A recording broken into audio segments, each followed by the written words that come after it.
কৈছিলোঁ যে অহা 6 তাৰিখে আমি নিযুত মইনা আঁচনিৰ ধন 6 তাৰিখৰ পৰা আমি বিতৰণৰ শুভ আৰম্ভণি কৰিম।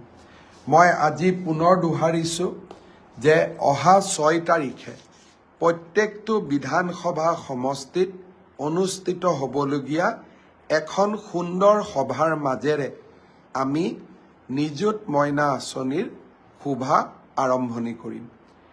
এই মাহত আমি সকলো ছাত্ৰীক একোখনকৈ ড্ৰাফ্ট দিম আৰু অহা মাহৰ পৰা অৰ্থাৎ নৱেম্বৰ মাহৰ পৰা এই ধন ডিবিটি যোগে সকলো ছাত্ৰীৰ এই আঁচনিত যোগ্য বুলি বিবেচিত হোৱা প্ৰতিগৰাকী ছাত্ৰীৰ বেংক একাউণ্টলৈ আমি ট্ৰান্সফাৰ কৰিম।